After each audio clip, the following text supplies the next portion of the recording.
back to the Wisdom for Warriors podcast. I'm joined by a few of my dogs, and then we got Michael Springer and Jay Wiley. Right, they're here to talk with you all about We Are 22, which is a veterans organization here in the beautiful state of Arkansas, doing some pretty great things for veterans. I'll let them get into that. But before we do that, Joel, you were in the Navy.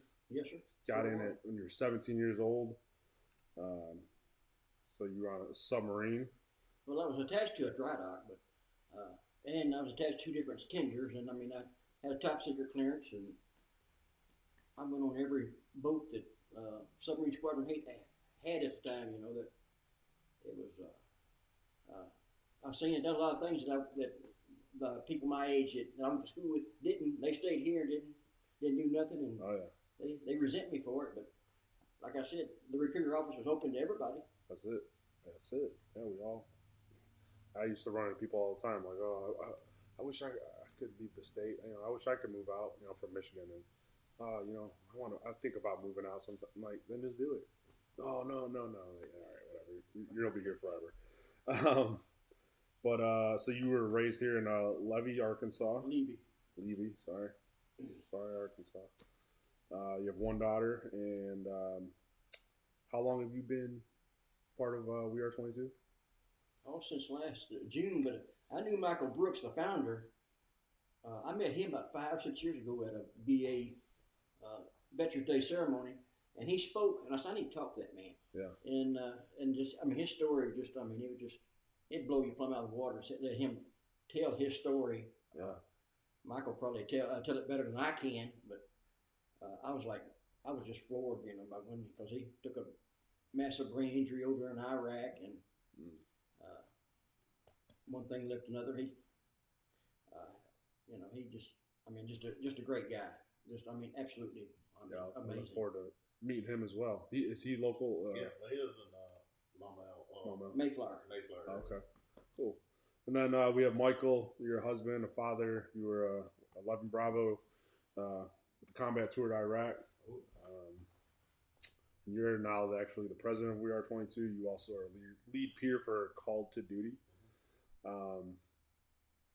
For the viewers and listeners, I'm going to leave his introduction to that because he's got quite the story, and we've already talked before today. We're going to get back together and talk more about your story because I think there's a lot to tell there, and I'd like to talk about that. So with that, though, if you can give me a background of how the organization started as best you can. So Michael Brooks is the original founder of We Are 22. We served together in combat. We were there. I served with the 04 tour, and he did another tour. He went as 11B with me. The next tour he went as a combat engineer, and was hit with an IED. Did shrapnel to the leg. Did have a traumatic brain injury. It did it pretty bad. Well, he was shipped back home. Medically retired him. Of course, I'm sure that caused a lot of. Wanted to be a full-time soldier in the military. That was the only thing he dreamed of being doing, and now it's taken from him. And they were pumping him full of opiates, and as soon as they bring him back to Arkansas, they pull the opiates, and now he's a full-blown addicted user to opiates, which turned to illicit street drugs. And he just got hit to that rock bottom point where a lot of addicts are, and he went into an abandoned house one night and decided that he was going to complete suicide by a shot of heroin. And while he was in his house, he did that shot, and as soon as he did that shot, he immediately regretted it. And what was so powerful about this was, I think that set everything off, was all he wanted to see was somebody come to that door and stop him and be there for him. And there was nobody that came. So when he actually came to, some hours later, he was on this frozen, cold floor of this abandoned home in Bottom. He got up and said, I'm going to the VA. It scared me enough to go get help. He got the treatment he needed. And he started realizing that a lot of people were talking the talk, but nobody was walking the walk as far as veteran suicide. So, when about was that? Do you know? I want to say 2017, maybe. That's when the it started. founded. Okay. Oh, so not that long and ago. When he started it, he was doing it by himself. Yeah. He was driving all over state trying to reach out to these veterans. And so he started this organization. That's the inception of what brought We Are the 22 together. 22 veterans a day, complete suicide, which arguably is now entering the 30 to 35 range due to the COVID pandemic. It's all the isolation. We haven't got the numbers yet. I will say that I have seen some raw data that Arkansas has ticked up in the veteran suicide realm. But so yeah, he started this organization. We got a motto: it's fighting for the living, living for the fallen. And so we just right there started.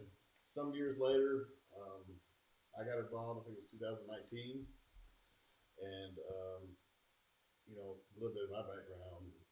A lot of trouble. I came back, went down a path from Iraq, and technically would not be what they were looking for to be in the program. I'm a liability. I was just say that. Right. And I had quite a few felony charges, but I started getting these phone calls from guys we served with, and I'm like, why are these dudes just rando calling me? It felt like an interrogation over the phone. You know what I'm saying? I was like, this is odd. Yeah. And finally, I get a call from Michael Brooks, and once I had that one-on-one conversation with him, I've heard some while back. He just said he heard the hunger in my voice and knew that I was ready. Yeah. And I lost my mission and purpose in life completely when I came back from Iraq. And I'm a firm believer, like I said, anybody that's been in addiction, anybody that's been in the trenches, when you come out of that, you'll be filled with compassion and empathy for those in the struggle. And that was my chance. And he gave me that chance. Went to the board, talked to, begged them into let me get in, talked to them, and they called me back and said, hey, we'd like you to be a responder. And that's what started for me. And my first year, I did 16 responses all over the state. And so what is the responder role? So a responder role is basically we have training that was developed by the VA. Okay. We have several components to the training. It's a full day training, and you get issued your body armor, your shirt, your hat, and like actual body armor. Yeah. Oh, really? Yeah. So everyone will be issued body armor. It goes underneath the uniform. We don't like police, but we're protected of number one at all times. So you go issued all that body armor, all that stuff, and then you go out into regions, and we were broke down into 6 regions in the state, and it's structured just like the military. You'll have captains, lieutenants, first sergeants going all the way down, and so as soon as someone calls in a response to our hotline, and whatever region they're in, the dispatch will put it out to that region. They'll they'll get on Slack, say, hey, we need 2. We're very HIPAA, or protect all that, Yeah. And we activate a 2-man team, a 2-person team, 2-man, woman, man, woman, whatever the case may be. We know we have a lot of females that suffer MST, military sexual trauma, so we definitely don't want to send 2 guys on that call. Sure. So we try to be look after that. We'll activate a team. Let's say they'll drive out to wherever it is, and they'll link up. They'll put their body armor on. They'll get a game plan going. Say, hey, this is what we'll do. You'll have one that's a lead responder. And you have another one that is going to be back in the background, plugging in and talking to dispatch of the upper echelons, knowing that you're okay and you're safe, and what time you got there, what time you made contact. So then we'll just go to these veterans at their darkest time of their life, and we just try to be there and be that candle for them to find a way out. And it's very important to do this. I mean, it's a life-changing event. Yeah. I've been to Iraq. When I went to Iraq, that was the most proudest thing I've ever done in my life, and it was bigger than me. All of us probably growing up and serving. But the things that we're doing today, since I've been back home, has been the most meaningful. Absolutely. Yeah. Because I can actually see the change and actually be there. And just because we come home doesn't mean we're out and I'm fat. Just because that happened doesn't mean we're not still serving. Right. The war's not over. No, not at all. We have to be that light for these people that's in their dark places. So we'd be there if they say, hey, we can't develop a safe plan. I'd like to go into treatment. Michael Brooks set up an MOU with the VA hospital, basically saying that if a veteran is in a suicidal crisis and they need a program, that we can transport that veteran to the VA, no matter time, day, night, holiday, whatever, and that veteran can go straight from there, straight into a program. So very powerful about that.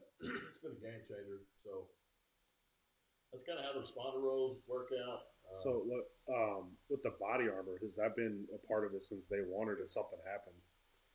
No, it's been part one. Well, Michael Brooks, who's developing all this, and it all got legitimate to be legitimate and take care of the responders. Number one, we just want to make sure everyone's going to be safe. So Yeah, absolutely. we don't carry them over the shirts. We Yeah. carry them under. Right. They're really it's a really tight fitting. Yeah.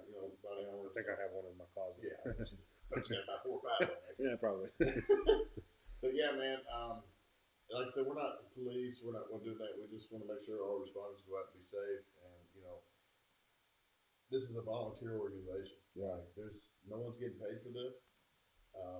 It's a nonprofit organization, and when we have guys like Joel here or other outstanding responders we have across the state, they're taking time out of their life to go help another veteran in the struggle. So That's awesome. it's a very powerful thing. How many? Like, what's the size of this organization? We're talking about over 100 responders right now. 100 responders throughout the state. Wow. We need to constantly recruit.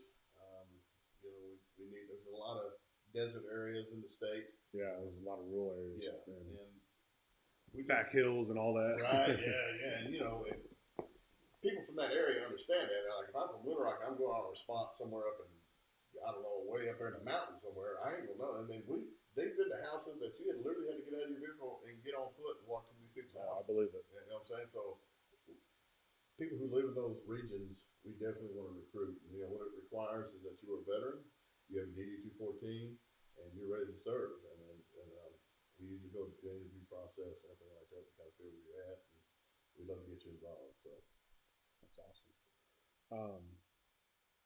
Yeah. So how long were you a responder for?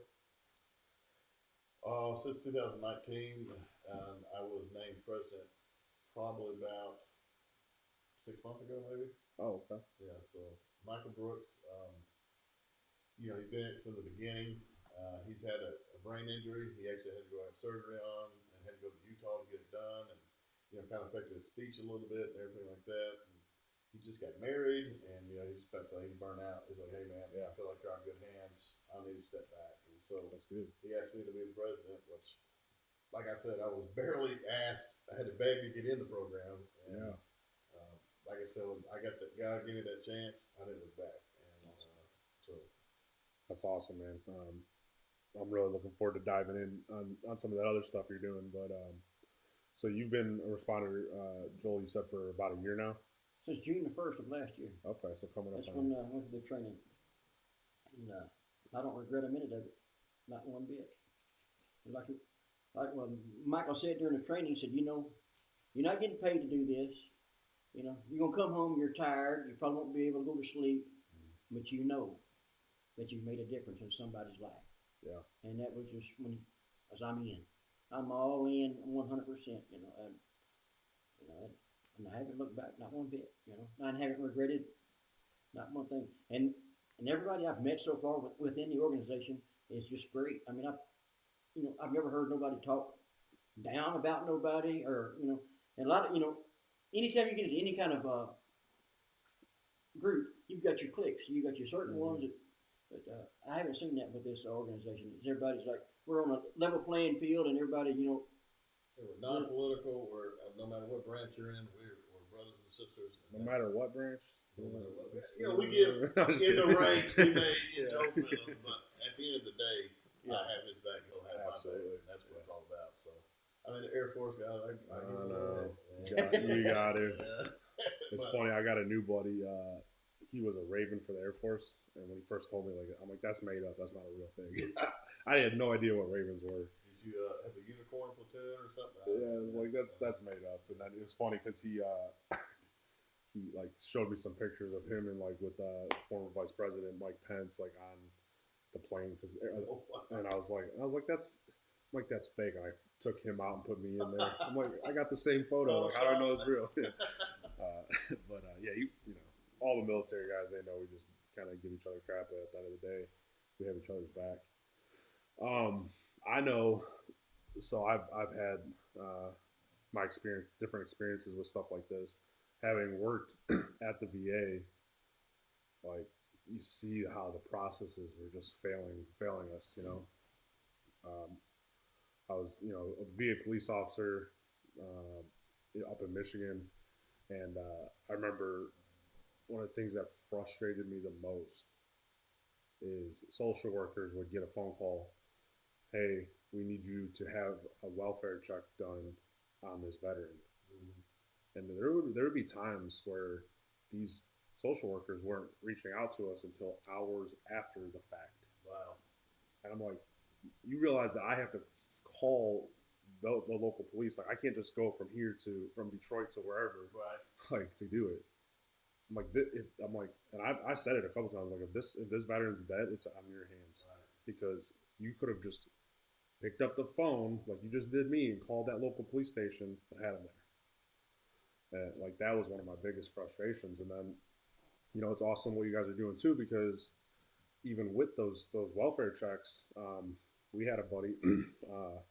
I played for a veterans hockey team up in Michigan, disabled veterans.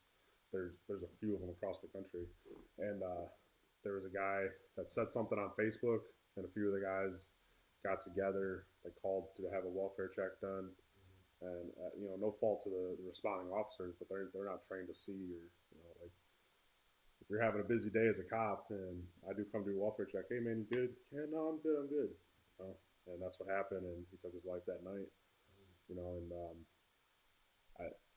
I can see how valuable this would be um, for veterans in a crisis to have a brother show up at your door, or a sister, as opposed to an authority figure. Yeah. Or So, there is been instances that we had to contact Leo to go with us. yeah, If there's guns involved, like I said, at the end of the day, there's really no wrong way to come help somebody. Like you're worried about, something to say or how to start. There's really no, as long as you're there and they know you're took time out of your life to go help them and you're doing something right. But there have been a lot of instances where, let's say, there was guns involved and threats were being made. We back out and we have to contact Leo at that point. Or if we get a welfare check, we go by there. This has happened to me, and we knock on the door and don't answer the phone. We have to contact Leo then to go and do their welfare check, make sure they're okay. Normally, under normal circumstances, we do not want it to look like we're coming to raid your house. We're just coming there to help you out right. in that time of need. Yeah. And it's been very since organization started. It's over 600 veterans, Arkansans, have been saved by this organization. That's So whether they going to treatment, whether and we still stay in contact with some of them. A lot of them are out doing good. So we have the VA. I know everyone has what they want to say about the VA, and everyone has their own right to feel however they want to feel. But the VA saved my life. And is the VA perfect? No. But I will tell you what I have seen at the North Rock VA. They're actively trying to get out of the norm and figure out what's going on. There's a huge disconnect between the jargon that the psychiatrists, psychologists say, than the people boots on ground. There's a huge disconnect. And finally, the VA, I sit on the mental health council for the VA with Mike Ballard. Great, outstanding dude. He's a first sergeant. He's a people first kind of guy. And they're actually wanting to listen from the boots on ground up. And if anyone knows anything about the VA, that's a huge shift. You know what I'm saying? So I think positive things are going to come out of this. But everything federal government moves slow. Yeah. So the fact that we have an MOU with the VA and that the VA recognizes us speaks volumes. Absolutely. So yeah, that's awesome. The VA, yeah, like I feel like I've been pretty fortunate. I think a lot of it. The, I mean, I got out. Let's see, I came off active duty in 2014, and I know I didn't really pay attention to the out processing. no one like, does. you know what I mean? Nobody really does. They actually made it mandatory for you to sign in and like stay after because me and my buddy just. Yeah, we just want to get out, man. Yeah, went to lunch, but I think there's a disconnect, right? For newly separated, military members going in, and they're expecting it to work like sick call. Like where you just show up and you get your care. It's not like that, right? And then another thing that I've noticed, and I used to be this way too, is just having that veteran mentality. Like, well, I'm this way. Like, you don't know what I've been through. Like, there's a lot of veterans that work within the VA for one. For two, I'm sure that the last guy said the same thing. You know what I mean? Like, so that having that mentality, there's a lot of guys that kind of put themselves in a compartment they don't need to be in. You know, um, and as especially for men, right? Uh, we feel that you know your story is probably worse than mine. Like I'm not that bad, or something along those lines. I was the same way. I had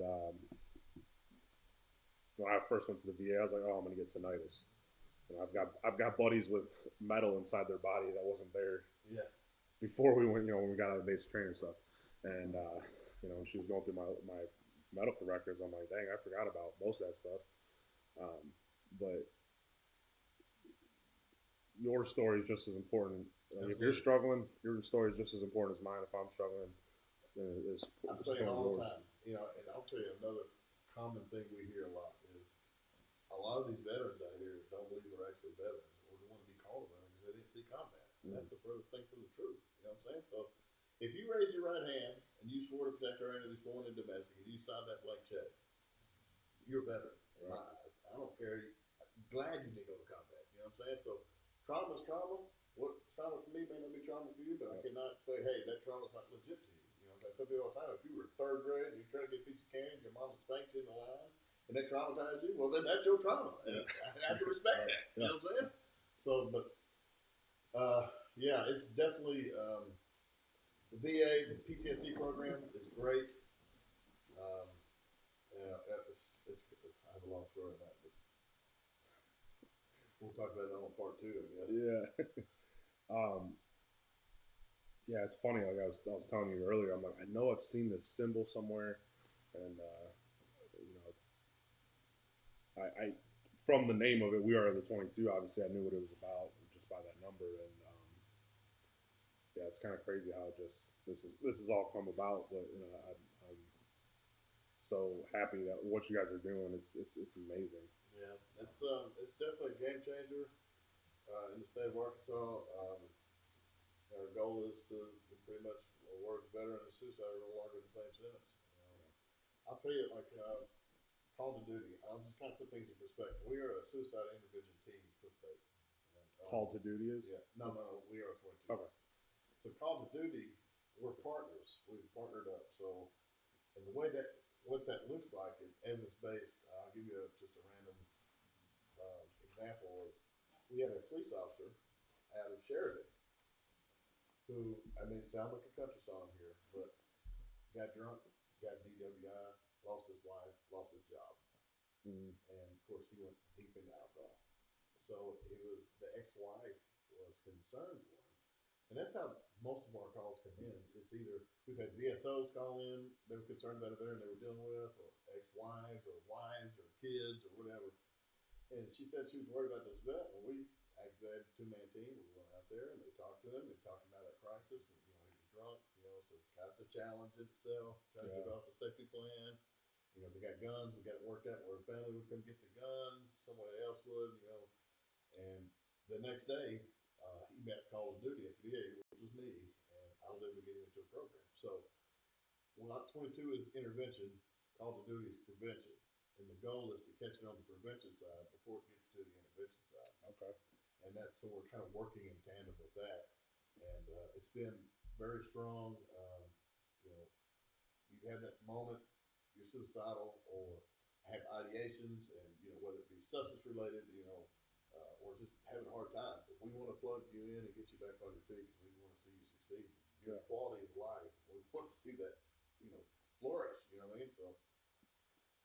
Yeah, so it's a great deal as far as WAT 22, the important roles. The peer recovery specialists in Call of Duty are going to stay in contact with those veterans to like 6 weeks, case by case issue. We'll stay with them. We'll ask them how they're doing, keep checking in with them, and just continuously be there for them. Let them know that hey, you're not alone. We care about you. We love you, and we want to see you rise above this. Yeah, that's awesome. Is Call to 22 just an Arkansas thing as well? Your other 22? Oh, Call to I'm Duty. sorry, Call to Duty.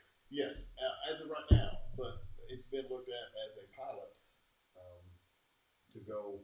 And there's many pillars to Call of Duty. It's education. It's just a lot. You'll have to look on the website and show you everything that we're doing. What you was talking about the separating from the military and getting their own VA, we're really tackling that. Yeah. And we're wanting to bring on mentors, uh, that's in the workforce already, that's separated, that want to help these guys get a job when they get out. It's a good paying job, and make sure they have a smooth transition. So there's a lot of things both these organizations are doing. For me, it started with We Are 22. I don't know how they picked me to be president. I'm probably the dumbest one, but I'll tell you what, I'm surrounded by a lot of awesome, great service people that just are self-service. That's all they do. So that's awesome. I'm thrilled. I really am. This is happening. This is really cool. I'm gonna tell about a couple things that I've been a part of or that I'm doing here in a little bit, but just on this localized level, that's awesome because there are a lot of veterans in Arkansas. 18% of the state's population is veterans. That's a huge number. Yeah, and I believe I want to say it's 12,000 of those are first responders that are veterans. And it's population's over 3 million. We're talking 427,000 veterans. Yeah. For the smaller population, that's a huge percentage. Yeah, because I mean, that neighbor's a veteran. Oh yeah, this is Veteranville. Yeah. Right by the air base. Yeah. My neighborhood, I love the neighborhood I'm in. Every person in there is a veteran or active Air Force or veteran. It's the best damn neighborhood you can live in. That's cabin. That's pretty much cabin. Yeah. That's like it's getting a little too busy for me now, but the infrastructure's out of control. Yeah, one of the guys I work with, veteran, and I work with him. He lives in that subdivision too. Yeah, that's cool though. So, Joel, is there any of your responder stories that really stick out that you might want to talk about? Well, on that level, we try not to keep it say too much because if somebody would see this podcast say, well, he's talking about me. Are they trolling me now? That's fair. But we do our best at any time. Whether it's 24 hours a day, it could be on Christmas Day. You're wrapping presents and get that call come in. I had a lady call she was traveling from Waco down to Houston, was having an issue, and I said, well, we're really not out of Arkansas. I said, let me see if I can't get somebody, and closer to you. Yeah. And I don't know how she got an Arkansas-based organization, but she did. But we still try to help. Yeah. The main thing is the confidentiality. Right. Like your doctor to patient. You won't believe what she's got. That I just examined over here in this room. A doctor's not supposed to do I that. hate to say that, but they do that. They do that. Oh yeah. Yeah, like I said, we're big on HIPAA, not listing names. Actually, when we get done with that response, it's always going to be the response. It's never by anyone's name. We try to keep that, but there's stories out there you could say as examples. We use that for training, so we just don't say anybody's names or identities or anything like that. There's a lot to be learned in what you've already experienced. That's the best teacher you could have. Yeah. So a lot of our training consists of scenarios that's happened here in the state. So the problem is, the big thing about We Are 22 is, you got the VA hotlines and you got the suicide hotlines. And the problem with that, and it helps. I'm not going to say it doesn't help, but I would say the biggest problem I see of it is, let's say you're a veteran here in Arkansas, in a rural town of Arkansas, and you call that hotline, you get somebody in Oregon who doesn't know anything about this area. who does not know anything about. So I had a buddy.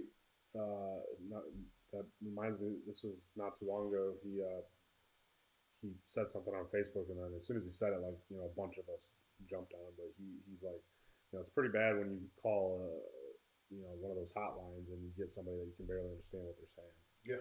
And so we've had somebody from Oregon, and then they were calling here in the state. And they don't know anything about what we deal with here, or what right. So it's this is an in-home, probably can't even in-state. find where Arkansas is on a map. And then they're gonna call the police on you, send them to your location. I mean, no, that's not how we need to handle things. I mean, veterans need to be handled with dignity and respect. We have no idea what these veterans are going through, what struggles they're going through, and we just have to respect that and just be there for them. You know what I'm saying? Yeah.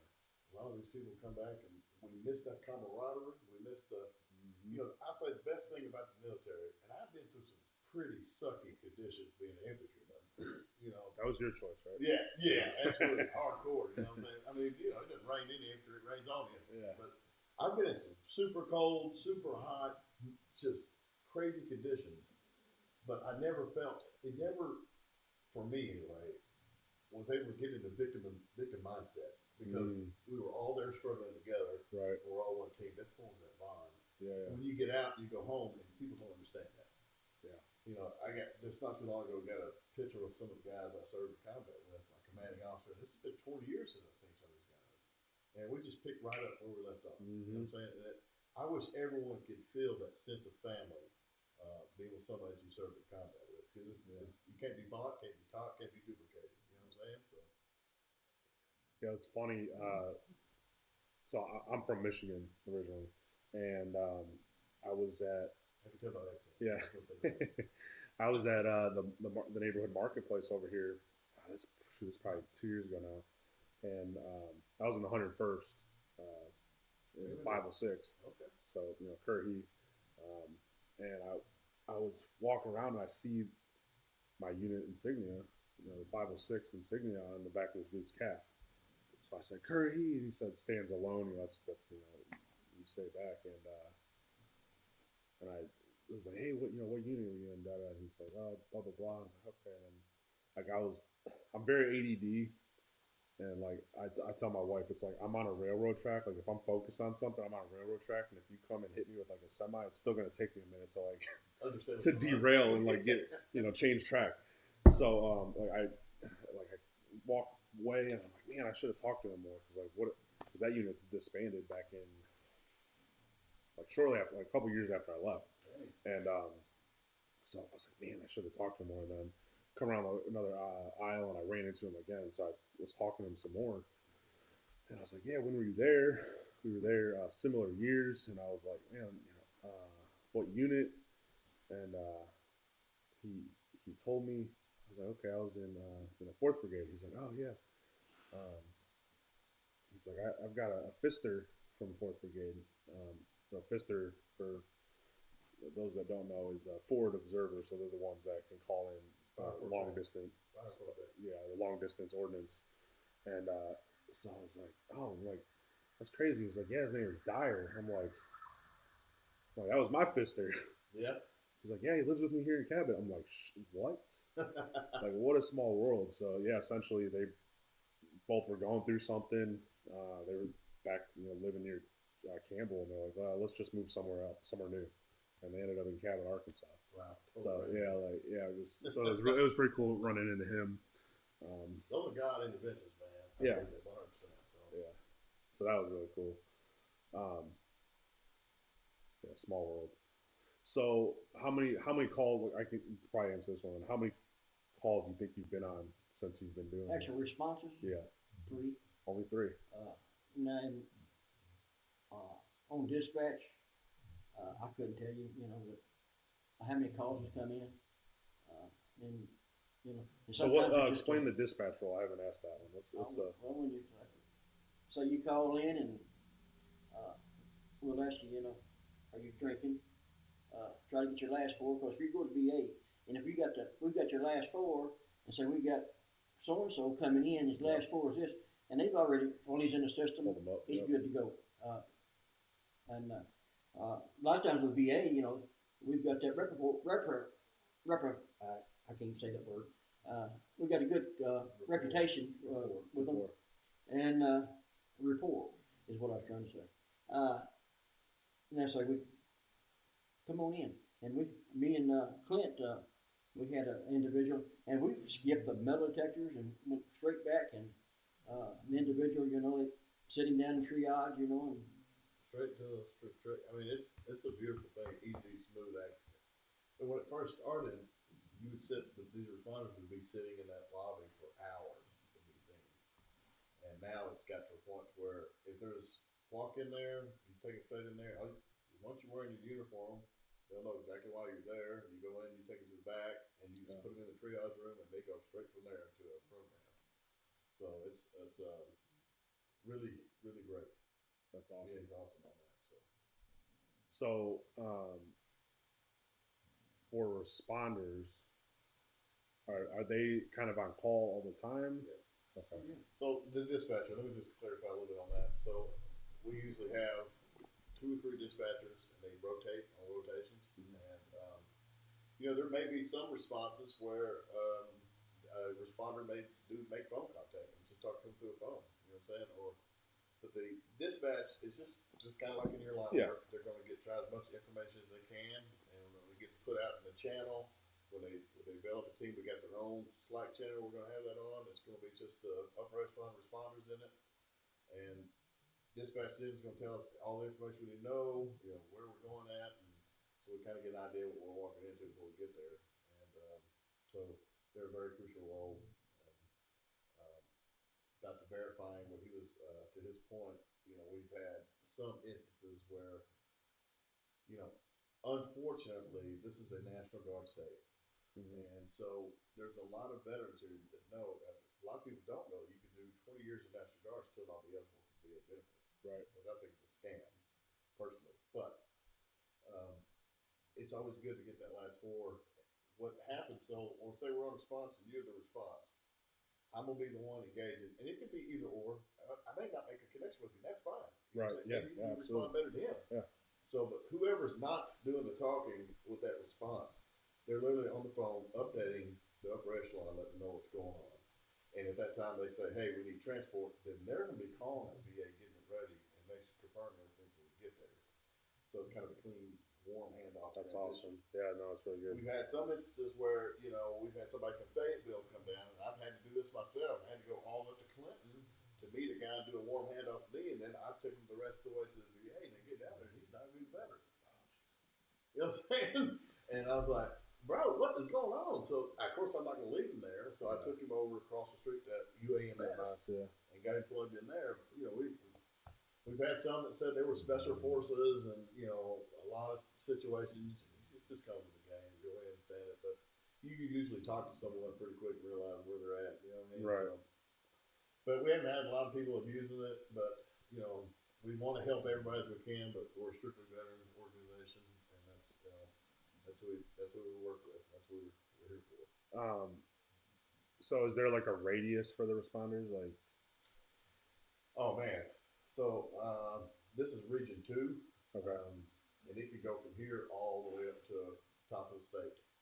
So yeah, it's. So is it like west and east Arkansas, or? Well, there's 6 regions broke out, and one is from like BB up all the way up to Batesville, all the way up to Mountain Home or Mountain View, whatever it is. Yeah. You got region that's got the Jonesboro side, got that both sides sewed up, and then Region 2's got the Little Rock area, and it goes further down south and a little bit into before the Hot Springs. And Region 3 takes over there. There's the Mena, Southwest Arkansas, and all that. So, but there's been times where ain't nobody answering the phone. It's understandable. It's a volunteer organization. We're working on some changes possibly to where we can get a couple people on call for sure. Because what happens when they 2 o'clock in the morning when that response comes in, and that region captain puts it out on their Slack on their region. Say, "Hey, I need a responder. Who's available?" And sometimes people are sleeping in. If you drank that night, which is you're American, you can do what you want. We don't want you out there out on the scene if you've been drinking. So it's not a. We want quantity, we want quality over quantity, for sure. But um, we're a straight through numbers type of operation. Yeah. So if we can get 1 to 2 people or 3 people even in that region to be on call that week, that way we know that, hey, your phone needs to be on, you need to be ready for it, maybe not drink or whatever the case may be. And it's a great thing, you know what I'm saying? So everybody's doing great. I just love these awesome people as responders. I mean, these are people dedicated to selfless service, and I love it. Yeah, that's awesome. Some of the things um, that I've been involved in and or I'm about to be involved in and whatnot. Like I said, in Michigan, I played with the Michigan Warriors. I say played. A couple times I got on the ice, I just kind of didn't fall down a lot, you know. But, it had some really cool experiences. Those guys are still doing pretty good stuff. Um, like you said, that camaraderie. Once you're out, when you get back together, and especially doing something physical, there's something really big behind that, you know. Oh yeah. So that was always good. And like I said, they have. I've trained some officers that were part of their state warriors. I can't remember her off the top of my head, but there's different ones out there. And then more recently, I did the We Defy Foundation, which I'm pretty sure they started, and they're mostly out of Texas, they're in McKinney, but it's a jujitsu based organization. And if you're a combat veteran, I think it's like you have to be 70 or 80% or more uh, disabled veteran, and they can sponsor you to get up to your blue belt. Oh, nice. Which can be here in Arkansas? It's nationwide. Oh, nice. Yeah. So I went to the gala last year because my buddy Ryan Stevens, who's out of Conway, he's big into that. He's been trying to push jiu-jitsu into the VA because there's something like when you can shut everything else out because you're trying not to get choked unconscious. Like you forget about the bad stuff, right? So that's been pretty awesome. After my neck surgery, I was like really timid to kind of continue jiu-jitsu, and that like forced me to get back into it. And I met some amazing people doing that. One of the founders is he's a triple amputee. Really, really nice dude, but does jiu-jitsu. You wouldn't think of it, but some really great guys with that. And then I was the Mighty Oaks Foundation.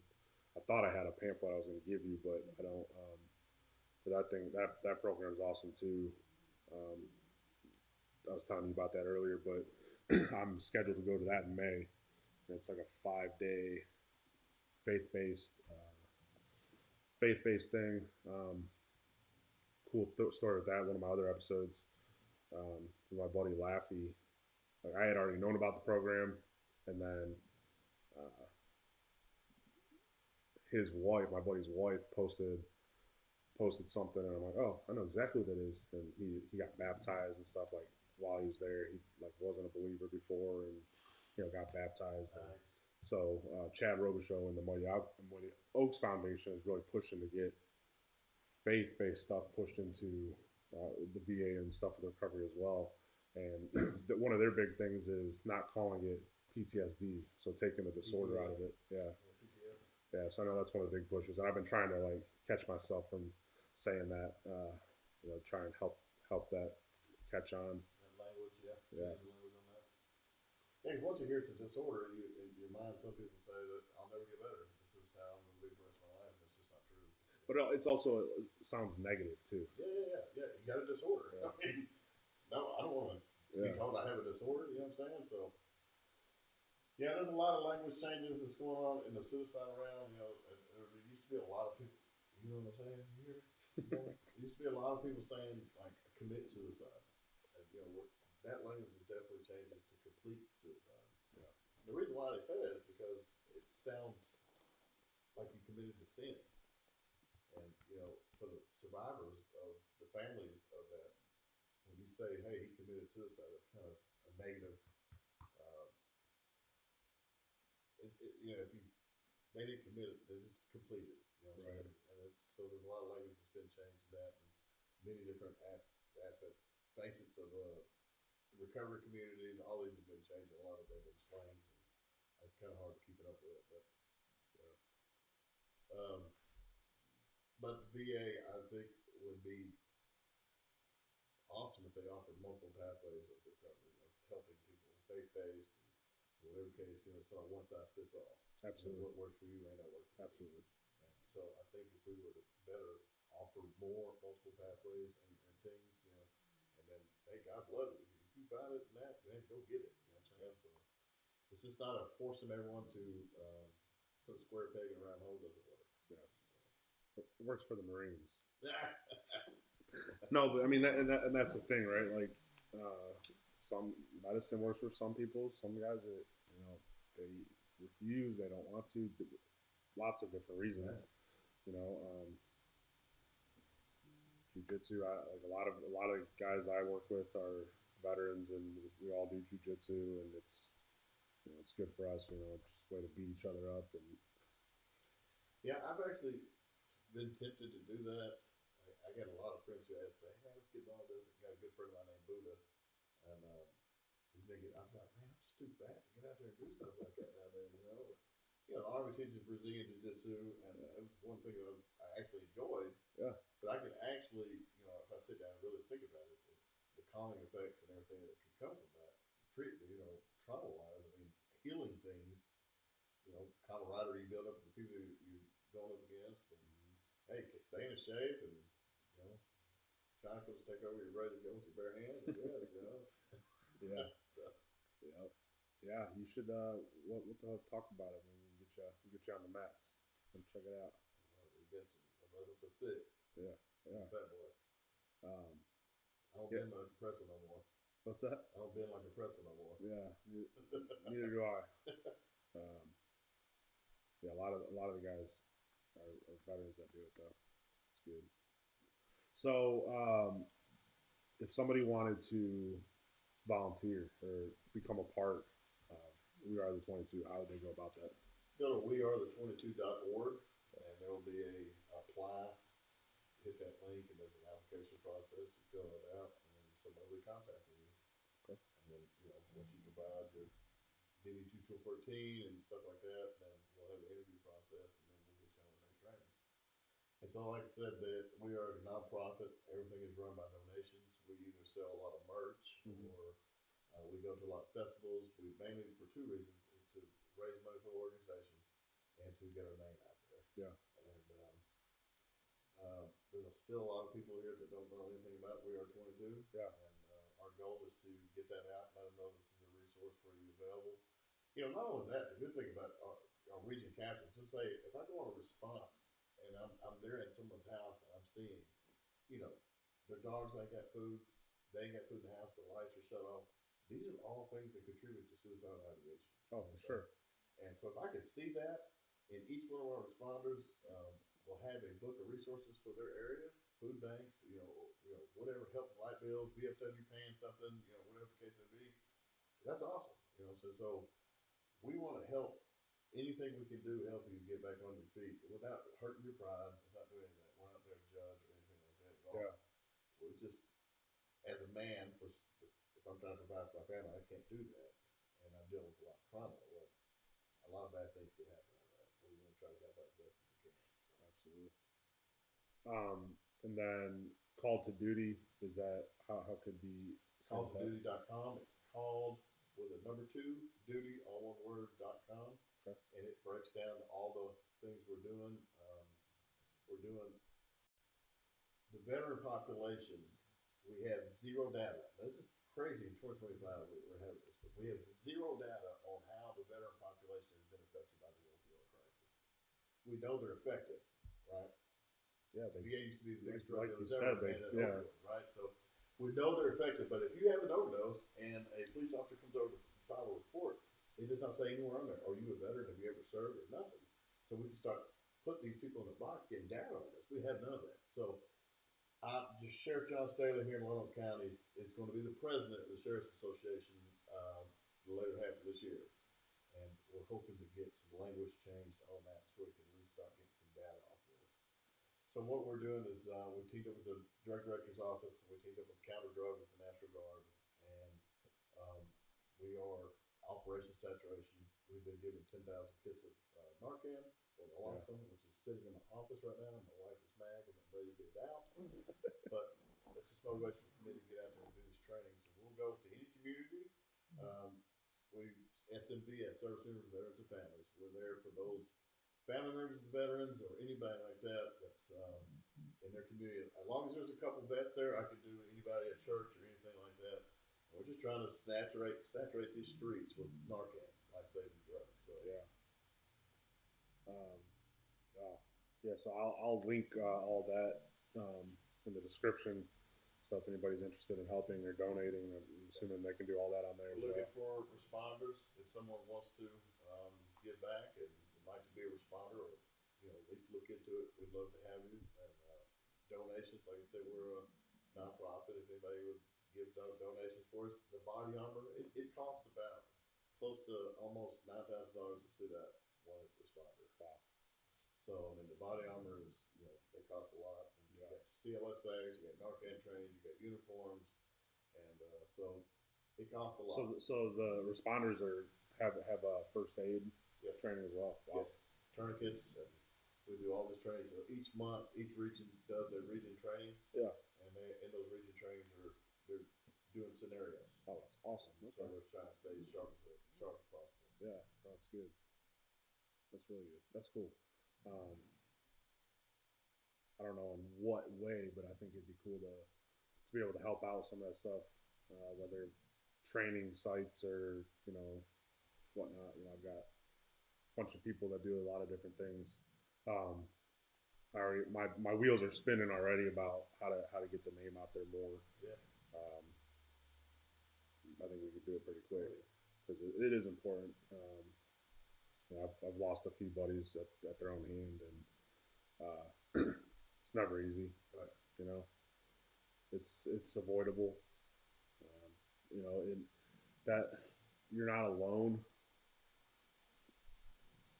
Everybody says that, but again, when you're taken away from that camaraderie to now you are isolated, and those different factors. I mean, you would not believe I just went on a response not too long ago, and it was a guy I've been knowing for 20-something years that's been in the VA program with me, struggling the same struggles I had. And, it was a kind of a sketchy call. Out in the middle of nowhere, and, didn't know I was coming, and possibly could have been high. And, so they're all sketchy situations you get into, man. But I'll tell you what, when I texted him and said, hey, I need to talk to you. I'm outside your house right now. And I was able to go in there. It was the greatest thing he had ever felt. I mean, he started crying in there because he literally felt he lost his girlfriend. All these situations going bad. And it's just the thought of someone actually taking time in life, going there and talking to him who's been where you're at and understands that, it's a game changer. And it's really a service that needs to be needed. It can't be bought, duplicated, or taught. I mean, it's just authentic as it can be. And it's just when you see that change and make that connection with that person and get them the help they need, it's just magical. And of course, some people don't want to be helped. Some people want to live in a mess. We are a resource, and I never underestimate the power of planting a seed. Oh, absolutely. So, yeah, I know one thing I've been just in general, just trying to be better about lately is like if somebody's on my mind, just to reach out to them. Nice. But again, I'm on that railroad track, and I get so deterred real quick. It's unreal. But I'm trying to do that, and then like if I with some of the other stuff I'm doing, instead of just calling them and they're like, hey, can you do X, Y, Z for me? I'm like, hey, how was your day? How you doing today? Before, now go do this for me. Just to check on them first instead of just seeming like I always want something. Yeah, genuine. So some of those things I've been working on, but man, it's awesome what you guys are doing. I appreciate you guys coming and jumping on this. This was, now March the 15th. The VFW in Levy is they're having a military ball, and we will have a table set up and selling merch, selling those shirts, hoodies, it's a really good way to keep that light bill or the phone bill paid. We was lucky enough we got like I think 4 or 5 dispatchers right now. Somebody donated phones. I got one of the phones. We was using our own phones. Okay. Uh, but like you said, it costs a lot, to keep these wheels rolling, and we're gonna do what it takes, to keep going as long as we can. Hopefully from here on out, that's what the goal is. Yeah. And another goal is instead of beating down doors and trying to do all these events, get a steady. We know we got a steady income coming in. This is guaranteed right here. We're going and it's going to be it's coming. It's just a long working process. And like you said, I had a call individual when I was on dispatch, and they was troubled and drunk, and but I was on the phone and Mister, she's over the dispatch. She took dispatch off my phone because I was on the phone with him nearly 2 hours, but I was sitting there just talking to him. At the end of the conversation, he said, "Man, you listen to me." He said, "Man, I love you, man. Never seen this individual whatsoever." And I couldn't help it. I had to say it back to him. "Man, I love you too, brother." Yeah. And it's just the feeling that that I helped somebody. It's just overwhelming feeling. Man, I've done this, and we don't know how many days we've got left before the good Lord calls us home. Right. And I want to do my best to say, hey, this guy done this before he checked out, and I don't want him talking bad about me, because you're going to be the bad person in somebody's story out there somewhere. Yeah. But you can be the good person in a whole lot of stories, and that's and I think a lot of us, have that mindset that's doing this. Like I told you earlier today on a text message, we got people from all walks of life, doing this, and we've got a common goal. We want to help our brothers and sisters. Yeah. And a lot of people, I don't care about this, I don't care about that. Just what have I got to do? I don't care how much gas I spend to go help this individual. That's immaterial. Yeah. And it's just, it's just a great organization all the way around. I ain't got nothing but good things to say, and I'm proud to be part of it. And that's another thing too. We pay for their mileage. If they go on a response, we pay for their mileage going to trainings. We try to take care of them the best as we can. So it's well worth it, and I think people understand that and see, especially if you've seen or been someone in your family who's been struggling with this, they can see um, how worth this is in our communities that we need this. Yeah. It's a goal. I love it, and we're just gonna keep fighting the good fight, man, and try to help as many people as we can in the process. So that's awesome. We got good guys like this. We got a lot, like you said, all walks of life, all political. When we're service, it's like being in the service again. Yeah. We got each other's backs. We got one goal, and that's just to help those that are struggling. So it's a really great deal. Yeah, that's awesome. Yeah, I'll link the websites in the description, and be talking to some people and keep in contact with you guys about. There's definitely some events that we can help get the word out for this, and just different things that I'm a part of and have access to will definitely help it out as best we can. So man, I really appreciate you guys jumping on here. So one thing I like to do is pray out the episode. So yeah, I'm going to do that.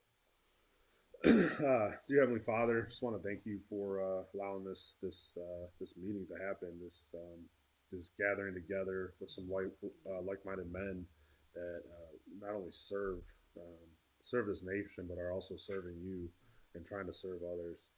I just pray over this organization, all these organizations, and everybody they're able to affect and help. And I just pray over all the responders, the dispatchers, all the organizers, the donations. I just pray for all these great things to continue to just get better and grow and and in the process glorify you and help as many of our brothers and sisters as possible.